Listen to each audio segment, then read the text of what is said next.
I hadn't heard my father's voice in 18 months. This morning, it came through static. The voicemail was short, blunt, even for him. "It's about your sister. She's gone." That was all. No hello, no explanation, not even my name. Just that one sentence like a rock dropped in still water. There were 14 missed calls, 11 from my mother, 2 from Chelsea, 1 from the man who hadn't looked me in the eye the night I left.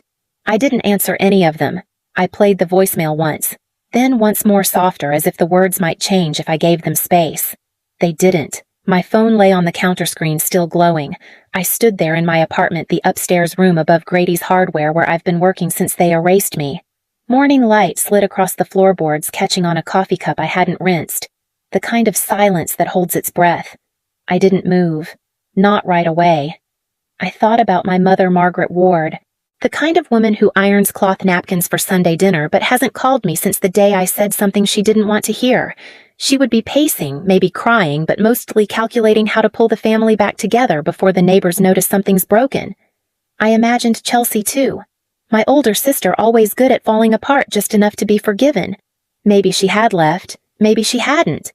Maybe this time the mask had slipped too far. But none of that explained the calls.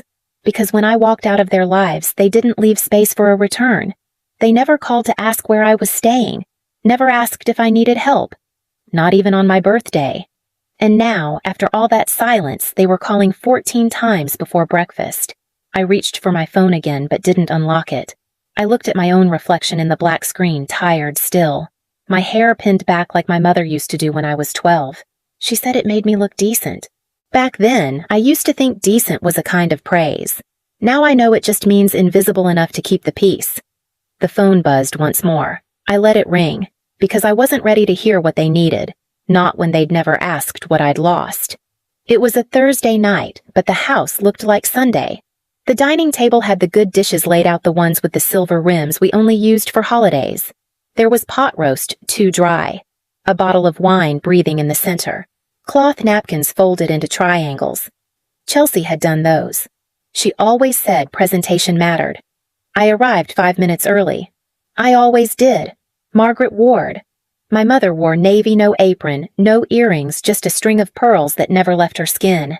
She greeted me with a tight nod, then walked into the kitchen without a word. The roast needed checking, she said, though it had already been out of the oven for 10 minutes. Raymond Ward. My father sat at the end of the table, elbows not touching the surface, reading the Gazette. He didn't fold the paper down when I entered. He never did. Chelsea arrived last, of course, her hair curled, lipstick-perfect eyes already damp with preloaded emotion. We sat. For a few minutes we made a show of normal. Asked about traffic, the weather, something about the new strip mall in downtown Cedar Falls. Then Mom folded her napkin in half and set it beside her plate. "I heard," she said. No one asked what. We all knew. I had found the invoices 3 days earlier. Double payments, inflated contracts, a forged signature that almost but not quite matched the office assistant's. I didn't go to the police. I didn't even go to Chelsea. I went to my mother. I thought she would want to fix it quietly. For Dad. For the business. Instead, she called this dinner. I heard she said again.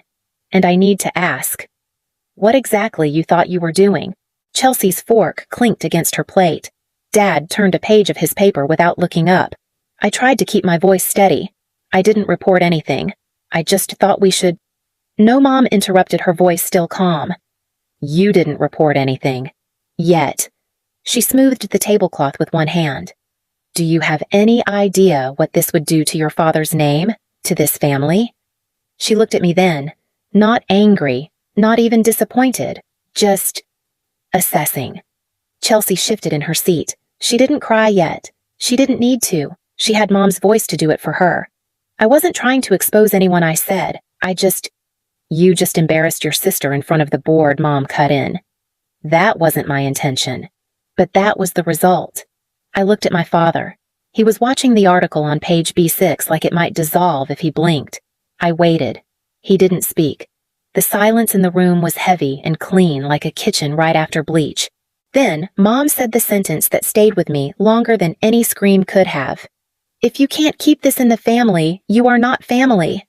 I didn't cry. I didn't shout. I didn't explain. I folded my napkin, laid it on the plate, and stood.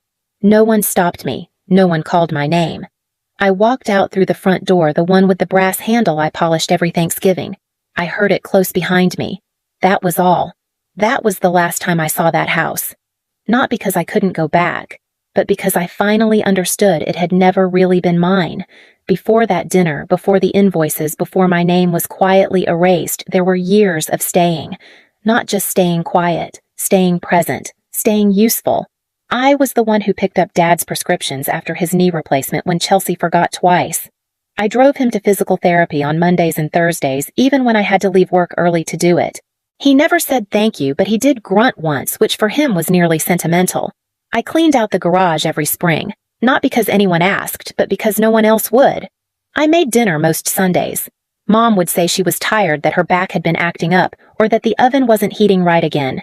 So I'd bring over roast chicken or a casserole, something easy, and watch her criticize the salt level anyway. Chelsea didn't cook. She'd arrive late with wine and a new story about someone she knew from yoga or real estate. She'd toss her coat over the banister and kiss the top of Mom's head like a woman in a commercial. I usually did the dishes while they laughed in the other room. When Chelsea's son Ben had strep throat last fall, I left work to pick him up from school. I stayed with him until after midnight, even though Chelsea said she'd be home by 7. She never called. I just waited, made him toast, found an old Looney Tunes DVD he liked. The next morning, Chelsea sent a text, "Thanks for helping out. You're a lifesaver." No heart emoji, no follow-up, nothing since. Sometimes I wondered if she even remembered that night. Sometimes I wondered if any of them did. The family business Ward and Kinley Construction was supposed to belong to both of us one day. That's what Dad used to say. Your grandfather built this from nothing, he told us. One day it'll be yours to carry. But when I asked to sit in on quarterly meetings, I was told the room was full. When I brought in a small-town architect for a sustainable housing project, I was told it wasn't aligned with our image. Chelsea once brought in a landscape artist she met at a winery, and suddenly we had an overpriced brochure and a redesigned website. No one asked what I thought. They just asked me to send the invoices. I was the one who processed payroll, who knew every vendor's daughter's name, who stayed late when it snowed because the cleaning crew couldn't make it. And still somehow I was always the one being told to stay in the background to let Chelsea handle the client-facing stuff because I was better with numbers. That's how it always was. Do the work, stay useful, be invisible. Except once. One Thursday, after a particularly messy winter storm, I stayed late to help the janitorial staff clear a salt spill in the loading area. My hands were raw, the air stung like citrus. I was wearing one of Chelsea's old scarves. She'd left it in the office 3 months ago, never asked for it back. As I hauled the mop bucket back in the older woman who cleaned our offices, Maribel stopped me. She looked at me for a long second, then said, "You're the one who stays behind." That was all. No flowers, no bonus, no praise in the company newsletter. Just those 6 words said quietly like a truth no one else wanted to say out loud. And I still remember them. Because sometimes I think, if even the cleaning lady saw me, why didn't they? It started with a spreadsheet. Quarterly numbers didn't match vendor invoices. I thought it was a rounding error at first, maybe a duplicated payment, but the deeper I looked, the more it unraveled. Fake contractors, inflated material costs, a signature that mimicked one of our temp assistants' clothes but off by 1 loop in the G. The paper trail led back to one name, Chelsea. She wasn't clever about it, just confident that no one would ever question her. I printed everything, placed it in a plain manila folder, and took it home. Sat on my apartment floor with a yellow highlighter circling everything twice. I didn't sleep that night. By morning, I knew what I was going to do. Not report it, not go to the board, just tell my mother. I still believed that Margaret Ward, with all her pride and pearls and posture, would want to protect the name more than protect the mess. I was wrong. When I showed her the folder, she didn't even touch it. She listened in silence, standing by the kitchen sink with her arms crossed over her apron like a shield. Then she said, "We'll take care of it." That was all. She didn't ask for copies, didn't question the numbers, didn't deny that Chelsea's name was on the checks. She just said it like a closing argument. I left the folder on the counter untouched. The next morning, I arrived at the office, scanned my badge. Nothing happened. I tried again. A red light blinked. The door stayed locked. I called Maribel. She buzzed me in from the back, said the system had probably glitched, but my computer login didn't work either. My name was gone from the employee portal. My email returned undeliverable. A new girl sat at the front desk, smiling, asking if I had an appointment. No one said anything. Not my father, not Chelsea, not HR. They didn't fire me. They just erased me, like a typo in a family scrapbook. I walked out without saying a word, just like I had at that dinner table, just like they expected me to. That night, I checked my phone twice, not because I expected an apology, but I thought maybe someone might want to explain. They didn't. No missed calls, no voicemails, no messages asking what I'd found, what it meant, what I wanted. Just silence. I kept the folder.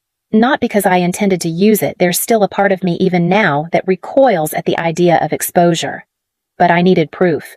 Not for a court, for myself.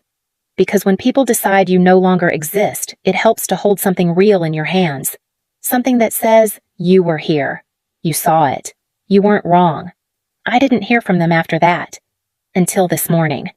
Now, they're calling again and again, and I have to wonder, is it guilt that brought them back, or is Chelsea in deeper than even I imagined?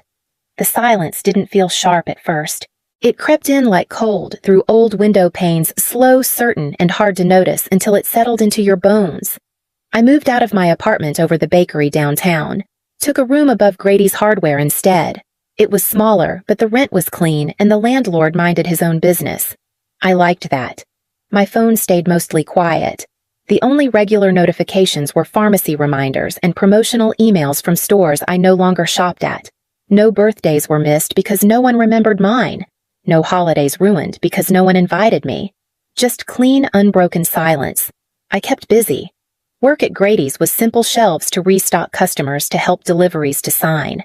I started learning the names of screws, the different kinds of lumber. There was comfort in things that did what they said they'd do. Every Wednesday night I made pasta. A habit I couldn't shake. I still cooked like someone might show up. No one ever did. Chelsea's scarf hung behind my door, same one I wore when Maribel thanked me. I thought about returning it once months ago. Folded it neatly, placed it in a small box. Even wrote her name on the corner in pencil like she might forget it was hers. I picked up my phone that night, found her contact, stared at it. And then I didn't call. I turned off the lamp, slid the box back under my bed. Chelsea hadn't asked for the scarf. I figured she wouldn't miss it. Maybe that's what made it easier to hold on to. There were moments, quiet, forgettable ones, when I almost reached out. When I read a headline Dad would have argued with. When I passed the church Mom still volunteers at the same hydrangeas still blooming by the side door. But every time something stopped me. Not anger. Not even pride. Just the memory of that red light blinking on the office door. The sound of my own name returning not found. That kind of silence doesn't just happen. It's built. And they built it very well. One night as I folded laundry with the windows open, I heard a familiar voice on the sidewalk below. Someone from the Ward and Kinley office, laughing, chatting, living like nothing had changed. I didn't feel anything. Not really. Just a small, steady recognition that they had gone on. And so had I. But the difference was, I hadn't pretended nothing broke. I just stopped expecting anyone to fix it. I woke to the sun slanting across the floorboards the same way it had every morning since I moved in. Light crawling through dusty blinds, catching on the same nick in the wood where I once dropped a box of bolts. I boiled water for tea, sat at the counter, scrolled past an email from the hardware distributor, a coupon for winter gloves, junk. Then I saw them. 14 missed calls, 11 from Mom, 2 from Chelsea, 1 from Dad. I didn't panic. Not even curiosity came quickly. It was more like an old coat being pulled off a hook, familiar heavy, and not entirely welcome. I waited almost an hour before pressing play. It's about your sister. She's gone. His voice was flat, not shaken, not broken. Gone. Not missing. Not hurt. Not specific. Just gone. I replayed the message, leaned against the sink, watched the steam rise from my mug like something escaping. What did gone mean? Chelsea had a way of disappearing without going far. Trips to Palm Springs that turned into 3 weeks. Yoga retreats with no signal. Men with second homes and no wives. But this wasn't from her. It was from them. from the people who had scrubbed me out of their photos, their dinners, their company's payroll. And now suddenly they needed me, needed something. I didn't know what exactly, but I knew what it wasn't. It wasn't a real invitation, not to return, not to belong, not to be seen. I looked at the scarf again, still hanging by the door, still untouched. For a second I thought about packing it, dropping it off, sending a text. Found this, thought you might need it, but I didn't move, because I knew the difference now, between needing someone and needing someone to clean up the mess. They hadn't called because they missed me.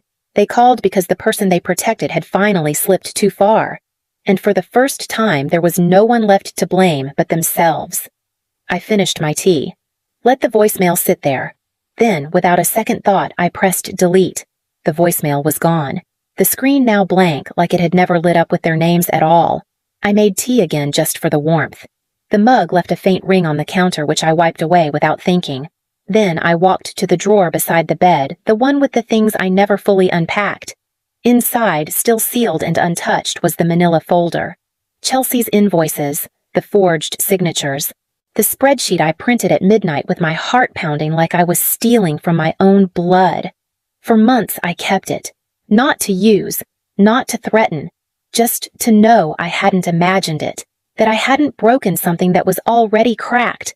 I flipped through the pages once more, slowly, like they might speak. They didn't. Not even paper can hold meaning forever. I fed them through the shredder, one by one, the whirring blades the only sound in the room. When I finished, I ran my hands along the empty folder, then folded it in half and dropped it in the trash. Not because they deserved my silence, but because I didn't need to hold their lies anymore.